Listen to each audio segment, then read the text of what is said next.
So, the final trailer for Dragalia Lost's main campaign came out.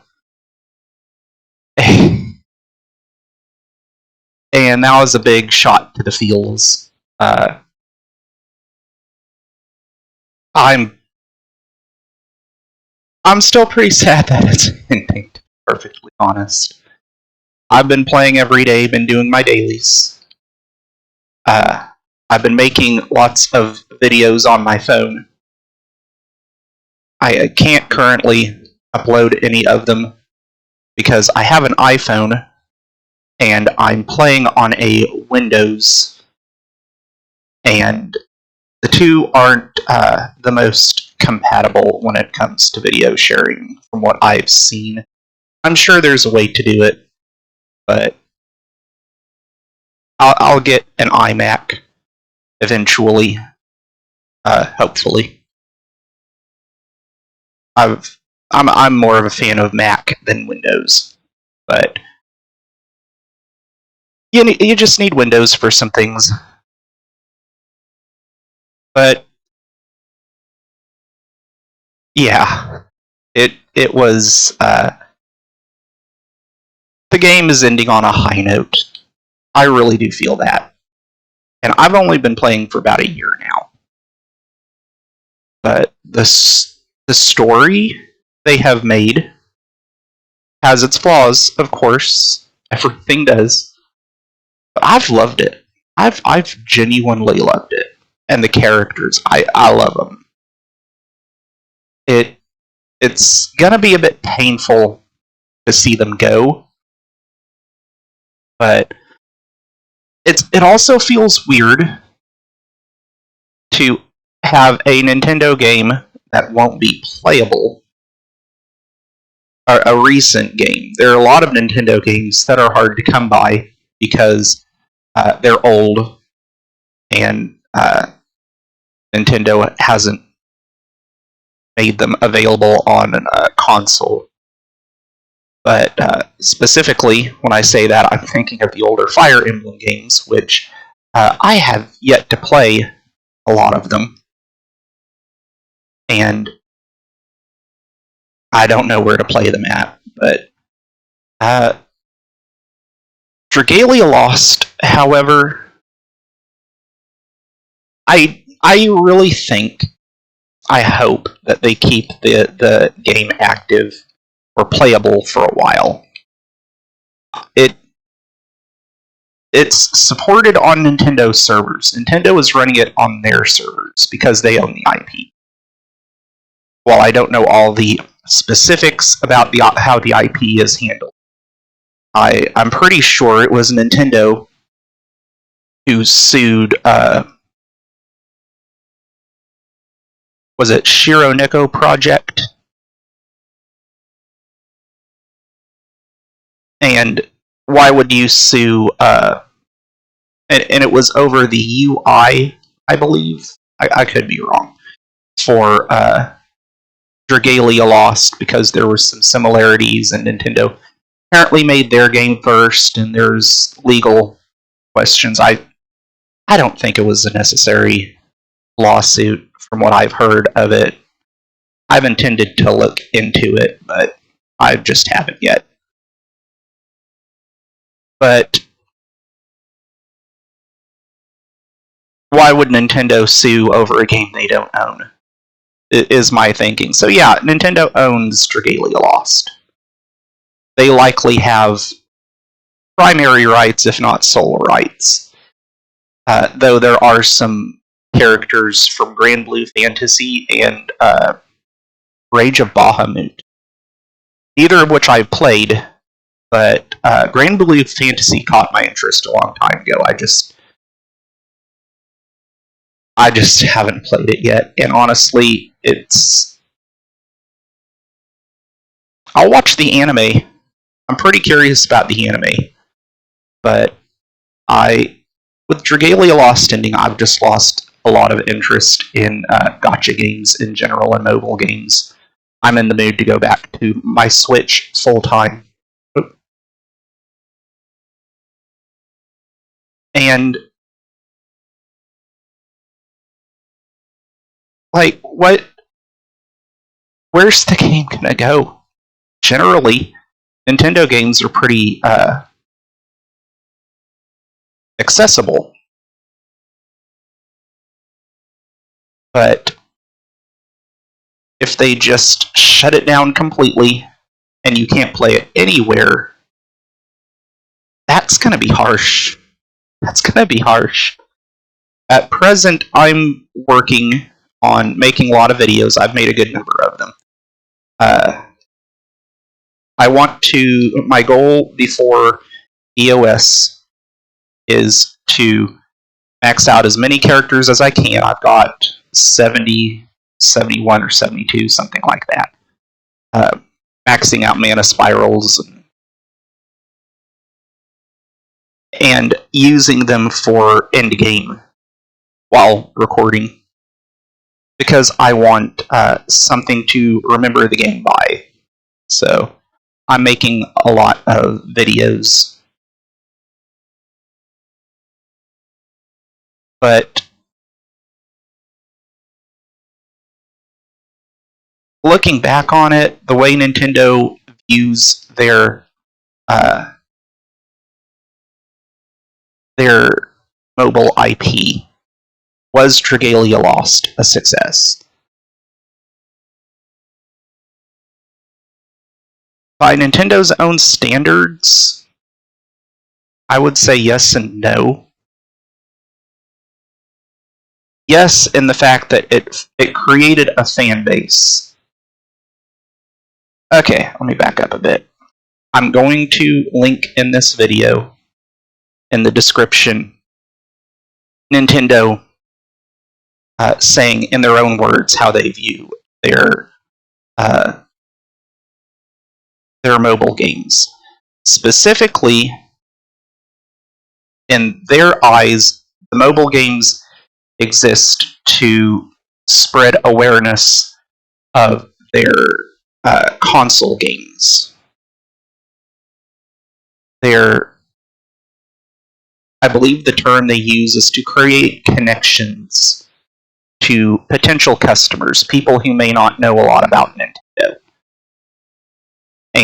but they have a phone, so they'll play a mobile game and they'll learn something about Nintendo, like Animal Crossing has Pocket Camp. You play Pocket Camp a bit, you learn that there's a console game for Pocket Camp. Maybe you'll go pick up a Nintendo Switch and play New Horizons.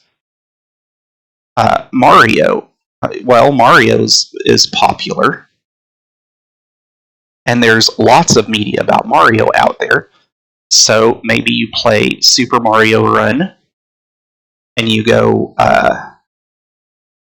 you like it enough, and you go and you get a console to play a Mario game, or Mario Kart World Tour.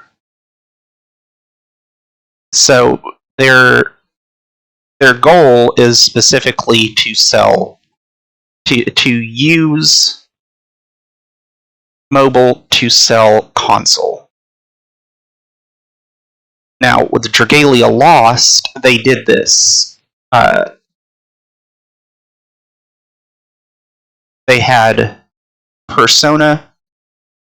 Is it Persona Strikers? I don't remember. But they had a Persona game coming out on Nintendo Switch, so they did a Persona collab with Dragalia Lost. It helped to advertise Dragalia Lost, and it advertised Persona.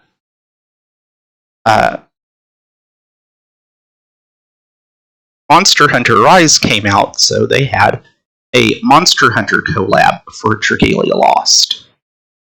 And that advertised Monster Hunter. It also advertised Dragalia Lost. But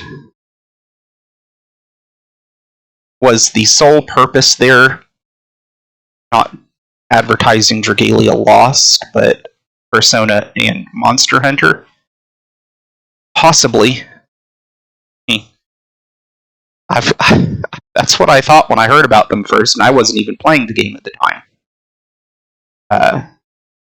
Or I wasn't even playing Dragalia Lost at the time. But looking at it now, I don't think entirely, because Nintendo is letting Dragalia Lost end. Like, properly end. The story is going to end. When they could have just cut their losses, kind of like it feels Cygames is doing, and just said, okay, game's done. No more. Have fun. Go buy the Switch. But they didn't. They're letting Dragalia Lost properly end. And to me, that's pretty hopeful. That's very hopeful. Does that mean we'll see more Dragalia anytime soon? We may see hints of it here and there. Maybe. I hope. I dearly hope. Will we see a proper Switch game anytime soon? No. I mean, look at the amount of time they've taken to make the new Metroid Prime game, something people have been clamoring about for a long time, and there's high expectations for it. That's one, and Nintendo might be a little bit scared of those high expectations, because when you disappoint people like that, who are they're whether you promise them the moon or not, they're expecting it, and you're not sure you can deliver. Well, what are you gonna do? And Nintendo has high expectations of their games, though there have been some recent half-finished games. I've heard that about Mario Strikers lately, which looks really cool. I haven't bought it yet. I will soon. Probably after Dragalia, when I start getting a lot more serious about my Switch. But the Pokemon Sword and Shield, in my opinion,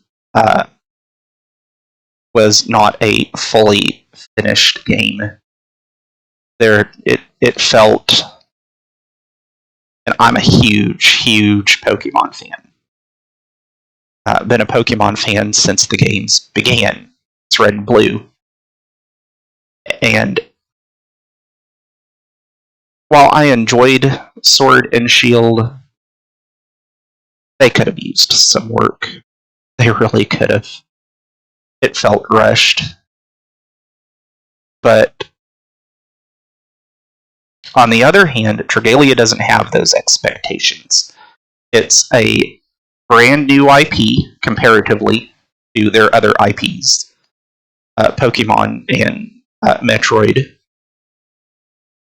So they could release a small game and something that doesn't take a terribly long time to make.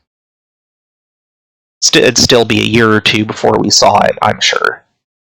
But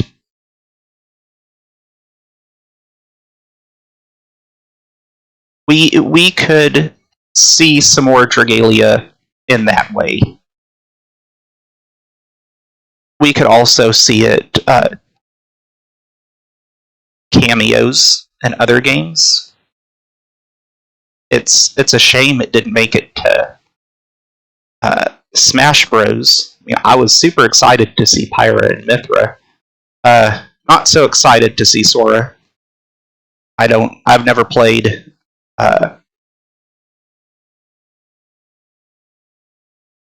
I've never played. Oh, what is that game? The Disney game. I've never played it. I don't have any negative feelings about it, but I don't know much about it.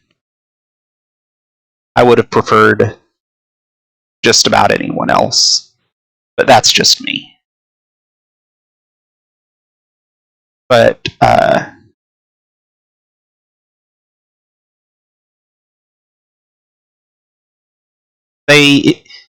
if Nintendo's goal, and this is what I'll finish up with because I'm rambling a bit and the video is getting a bit long. If Nintendo's goal is to make connections with people for Nintendo Switch games, and they're letting Dragalia Lost properly end, that really does feel like it feels hopeful, because that means they recognize that Dragalia Lost has made connections with people. And they would make a lot of people upset, and they'd also look bad in general if they just got rid of the game. If they just washed their hands of it entirely. But then again, there are Nintendo games that were released decades ago that have never seen the light of day. It happens. And it could happen with this. I really hope not. I'm still playing Fire Emblem Heroes, and I don't intend to quit. I've got the Fay Pass. I'm happy with the game. I'm just getting a little bit tired of being on my phone as much. But I've still got my fingers crossed that we're going to get a crossover of Dragalia characters into Fire Emblem Heroes. I would summon the crap out of that banner. I just sparked on the first summer banner, and I'm probably going to spark on the second one too. I'm hoping for Atri and Thor. But I would spark. I would spend money as much as I could afford on a Dragalia Lost banner in Fire Emblem Heroes. It's possible. We've gotten 2 collabs in Dragalia Lost of Heroes. It's high time that Fire Emblem return the favor. In fact, it's far past time that Fire Emblem return the favor, but better late than never. Anyway, I'm just rambling a bit, so if you watched, I appreciate it, and have a very, very good day.